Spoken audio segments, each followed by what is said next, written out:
Hello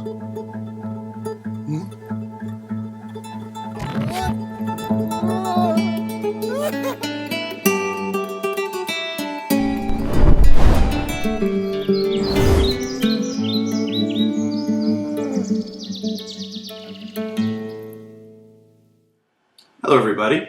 There is a vast divide between what is said and what is actually heard when you preach the gospel. We're sometimes accused of preaching heresy, license to sin, accused of mixed fruit, whatever. Was Jesus a heretic just because the darkness did not perceive him?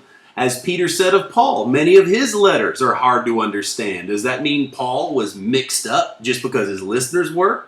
The gospel is not broken simply because it doesn't magically appear to bear the instant fruit that we were looking for.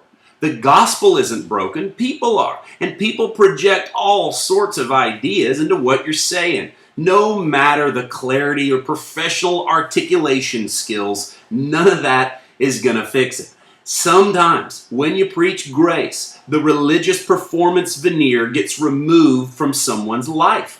And the faithful pew warmer starts to act a little wild. He'll do some naughty stuff, and the grace message gets blamed for it. But in reality, it's naughty stuff that he always wanted to do. He's just not motivated by fear and guilt anymore to suppress it and act hypocritically nice. The problem is not the message, which says that they're free from sin. The problem is, as Paul's accusers thought he was saying, what they hear is that you're preaching freedom to sin. But what about someone who is strong in this message? If they who really appear to be strong start to go off the deep end, sex, drugs, rock and roll, whatever. I have dear friends who've preached this message passionately, yet because of life circumstances, difficulties, disappointments, or just some disconnect in processing the gospel into their own personal subjective reality of brokenness, they slip into justifying their own bad behavior under the guise of grace or following their heart. Does this faithfulness of theirs nullify God's faithfulness? By no means. Does it mean the gospel's broken even when its proponents forget the Christocentricity and begin preaching some go-your-own stubborn way, hard-headed humanism? By no means. If you step off a windowsill, you don't break the law of gravity, you only illustrate it. We've seen people running strong with us over the years who lose the plot entirely. Does this mean the message is at fault? No, it's their very divergence from the simplicity of Christ crucified that highlights the error. The gospel's not at fault, but their departure from it. Anyone can forget the main thing. No one is immune. Even Peter lost the plot at one point. Martin Luther said we need to hear the gospel every day because we forget it every day.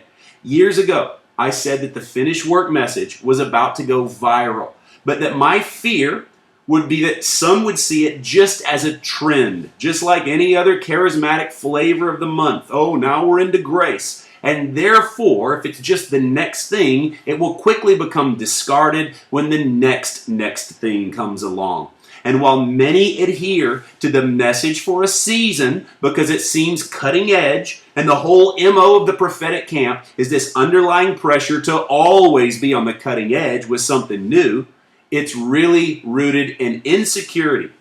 When you like to be the one who's so far out in the land of spiritual exploration that no one gets you, and you're the only really edgy one. Well, let me tell you, that means you're just full of yourself, because the Pharisee always likes to feel better about himself by putting others down. Such a hyper-spiritual person may picture himself as the absolute furthest thing from religion, but a good sign of religion is when you see it in everyone else, but not yourself.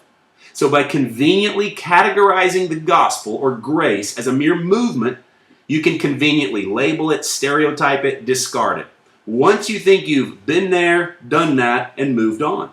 Meanwhile, you're the one who's evolved. Look, you can't evolve past the gospel. You can't evolve past grace. You're not really into something new. There's nothing new under the sun anyways. You just forgot the rock from which you're cut, and you're trying to invent your own identity out of insecurity. People who abandon the gospel generally go one of two ways, but both are connected. They slip into the yeast of Herod or the yeast of the Pharisees. That means worldliness or legalism. Both play off of one another. Let's look at those first who turn to legalism. They turn back to religion. They're going along just fine, and then they encounter some problem. Grace didn't work, so they want to re-engage the rule book as an insurance policy and put a damper on the gospel. Some problem at home or whatever, and they quickly jump back to looking for demons, inner healing issues, or something they need to fix in their spirituality. They feel guilty for slacking off so long and actually thinking Jesus was in control. The seed of the gospel never really took root. That's usually the way that pastors go after they've given grace a whirl for a while in their church. They miss the garlic and onions and tithers of guilt-driven Egyptian slavery. So they want to put the train in reverse, conveniently forgetting how depressed they used to be. But look, not everybody turns back to religion when they think the gospel's broken. Quite the opposite. Some were so battered by the system and offended at the legalists that they spin the opposite direction. They throw caution to the wind and they embrace a sort of make-your-own-way lawlessness, worldliness. They wouldn't call it that. They may not be out smoking crystal meth, not a full-blown Roman Gnostic, do-whatever-you-want free-for-all, but a dull, Christless melee start to creep over them. These are the guys who wouldn't overtly reject Jesus, they just lose interest. And if they have any spirituality at all, they've just kind of slumped into some mamsy-pamsy makeshift spirituality of, I don't know, Oprah and Deepak Chopra quotes. Their focus may occasionally turn to some social gospel charitable work kind of thing as a panacea, do nice things occasionally as a remedy for the guilt of what in the old days we called backsliding. As a minister in the charismatic church over the years, I can't count how many zealous people I've seen passing through the revolving door of the gospel message and then burn out like a comet. Look, boys and girls, we cannot be so fruit-focused that we miss the point, because sometimes you don't know where people's issues are coming from. The gospel's not broken, but people are. And that's not their true identity, but they're living in that false lie of Adam. So our job is to go out and continually preach this glorious message. It's okay to sound like a broken record. It's okay to be stuck on this revelation. I have resolved to know nothing. I have become an expert in the knowledge of nothing. I pursued higher level education in the knowledge of jack diddly squat, but Christ and Him crucified. Stick with the simplicity of the gospel. I'm telling you what, boys and girls, eventually you're gonna see fruit. And if you see somebody waver along the way, you help them out, you pick them up,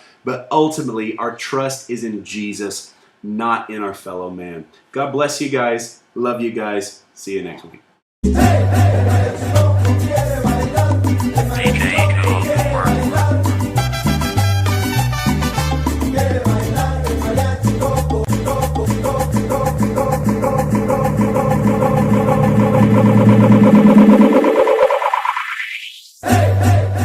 I want to invite y'all to our Texas Mystical School on January 9th to 11th, 2015. Then next, I'll be in Liverpool, England for our UK Mystical School, February 6th through the 8th. Then I'll be in Reykjavik, Iceland for a mystical school, February 9th through 11th. Be in Basel, Switzerland for a school translated into German. That's February 20th through the 22nd. Then mark your calendar. No, really, mark it. We have a special tour coming to the USA with happy musical guest Tim Wright. We'll start in the Deep South in Atlanta, Georgia, February 25th through 26th. This tour is going to be blind drunk.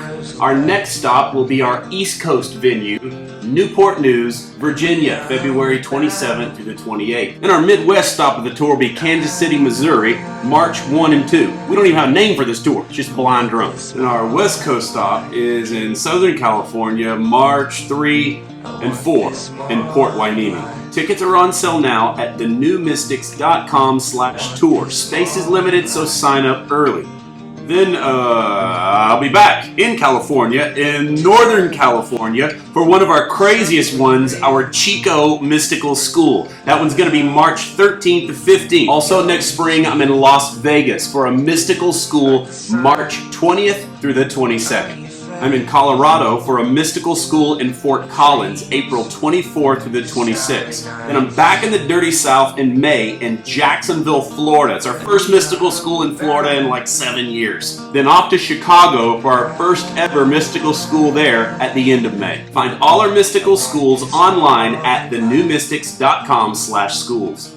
And don't forget our Mexico mission trip coming up this spring. Applications are due December 31st. And the last ever chance for Cana New Wine Seminary in Portland, Oregon next summer is January 15th. So visit www.cana.co and get those applications in, boys and girls.